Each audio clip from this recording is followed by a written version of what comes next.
श्रीराम. नामरूपाचा संबंध नेमका काय आहे? नाम घेत असताना रूपाचे ध्यान आवश्यक आहे का? खरं तर नाम आणि रूप वेगळं नाहीतच. नाम हे फक्त उच्चार नसून ते रूपाला व्यापून असतं. नाम हे रूपाच्या आधीही असतं आणि नंतरही टिकून राहतं. वाल्मिकी ऋषींनी रामायण लिहिलं तेव्हा रामाचा जन्मही झाला नव्हता. पण रामाने जन्म घेतल्यानंतर रामायणात वर्णन केल्याप्रमाणेच आचरण करून दाखवलं. याचा अर्थ रूप येण्यापूर्वी नाम होतं. आजही रामाचं रूप आपण पाहिलेलं नाही, पण त्यांचं नाम राम आपल्या ओठांवर आहे. रूप गेलं तरी नाम टिकून आहे. देशकालाच्या पलीकडे जे टिकतं तेच सत्य.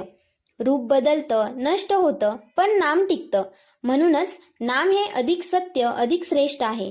नाम घेताना रूपाचं स्मरण आपोआप होतं.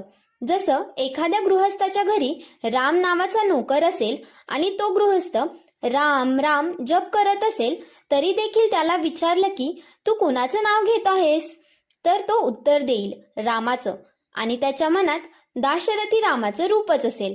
तो राम नावाचा नोकर नव्हे.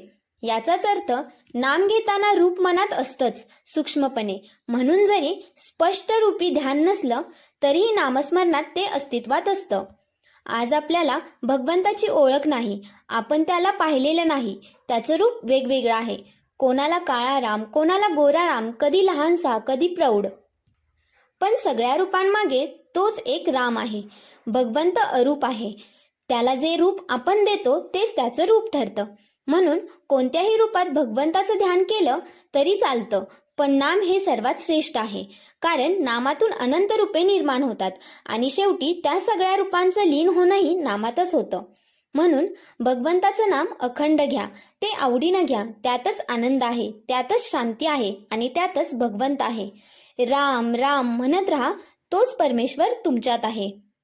अशाच माहितीसाठी आमच्या चॅनेलला लाईक करा, शेअर करा आणि सबस्क्राईब करायला विसरू नका. धन्यवाद.